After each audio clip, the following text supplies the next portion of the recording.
రాజులకు రాజు ప్రభులో ప్రభు అయిన యేసుక్రీస్తు నామంన మీకు శుభములు. ఈరోజు దేవుడు మనకు అనుగ్రహించిన వాగ్దానము దినవృత్తాంతముల 2వ గ్రంథము 15వ అధ్యాయము 7వ వచనము. మీరు బలహీనులు కాక ధైర్యము వహించుడి, మీ కార్యము సఫలమగును. ప్రియులారా, ఈ వాగ్దానాన్ని మనం పరిశీలించినట్లయితే ఎంతో మనకు ధైర్యాన్ని ఇచ్చేటువంటి వాగ్దానము, మనము బలము పొందేటువంటి వాగ్దానము. మనందరికీ కూడా జీవితంలో ఏదో ఒక పరిస్థితిలో ఈ వాగ్దానము అవసరమై అవుతుంది. ఎందుకంటే మనము ఒకానొక సందర్భంలో బలహీనులం అవుతాము. మన శక్తికి మించిన కార్యాలు మనకు ఎదురైనప్పుడు, మనము పోరాటాలు చేసి వాటిలో విజయం సాధించలేక విసిగిపోయినప్పుడు మనము ధైర్యాన్ని కోల్పోతూ ఉంటాము. అలాంటి సందర్భాలలో ఈ వాక్యం ద్వారా దేవుడు మనలను బలపరుస్తూ ఉన్నాడు. మనము బలహీనులము కాక ధైర్యము వహించమని దేవుడే తన వాక్యం ద్వారా మనకు సెలవిస్తున్నాడు. ఎందుకంటే మన పక్షమున ఉన్నవాడు అన్ని పరిస్థితుల కంటేనూ అన్ని శత్రువుల కంటే కూడా ఎంతో బలవంతుడై ఉన్న దేవుడు. కాబట్టి మనము ఏమాత్రము కూడా బలహీనులం అవ్వకూడదు, భయము నందకూడదు, ఎల్లప్పుడూ ధైర్యాన్ని విడిచిపెట్టకూడదు. ధైర్యం కలిగి ముందుకు సాగిపోతూ ఉన్నప్పుడు తప్పనిసరిగా మనం విజయాన్ని పొందుకుంటాము. మనకు ఉన్నటువంటి ధైర్యం ఏమిటి? మన పక్షమున జీవము గల దేవుడు ఉన్నాడు. ఆయన ఏ కార్యమైనా సరే మన పక్షమున సఫలము చేస్తాడు అనేటువంటి ధైర్యము, విశ్వాసము, నమ్మకము, నిరీక్షణ ఇవి మనము కలిగి ఉన్నప్పుడు మనము భయము నొందము, దిగులు నొందము.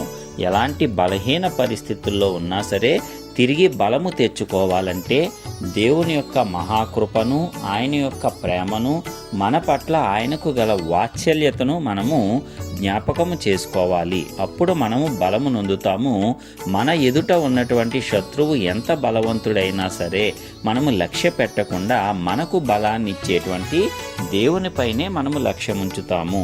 మరి ఇదే విధంగా భక్తుడైనటువంటి దావీదు విషయంలో మనము చూసినప్పుడు మరి ఇశ్రాయేలీలందరూ కూడా ఫిలిస్తీయుడైనటువంటి గొల్యాతును, అతని రూపాన్ని చూసి భయపడి యుద్ధము చేయకుండా దాక్కుంటూ ఉంటారు. బలహీన మనస్కులైపోయారు. అయితే దావీదు దేవుడి మీద ఆధారపడి ఉన్నాడు కాబట్టి అతని యొక్క ఎత్తును కానీ అతని భయంకరమైన రూపాన్ని కానీ ఏమాత్రమూ లక్ష్య పెట్టలేదు. కానీ జీవము గల దేవుడి తోడుతో ఆయన మీదకు యుద్ధానికి వెళ్ళటము, విజయం సాధించటము మనము దావీదు యొక్క వృత్తాంతంలో చూడగలము. మన జీవితంలో కూడా మనము జయించలేనటువంటి స్థాయిలో మనకు శత్రువులు ఎదురవుతూ ఉంటారు. అవి పరిస్థితులే కావచ్చు, బలవంతులైన మనుషులే కావచ్చు. అయితే దేవుడు మన పక్షంగా ఉన్నప్పుడు ఎలాంటి భయంకరమైనటువంటి పరిస్థితులనైనా, ఎలాంటి గొప్ప శత్రువులనైనా మనము ఓడించి విజయం సాధించగలము. మన పక్షాన దేవుడు మనకు నిలవబడి మన పక్షమున ఆయన యుద్ధము చేసి ఆయన మనకు విజయాన్ని అనుగ్రహించి మన యొక్క కార్యాన్ని సఫలపరుస్తాడు. మరి ఆ రీతిగా మనమందరము కూడా దేవుని యందు భయభక్తులు నిలిపినప్పుడు ఆయన కార్యాలు మన పట్ల జరుగుతాయి అనేటువంటి విశ్వాసము మనలో వృద్ధి పొందుతుంది.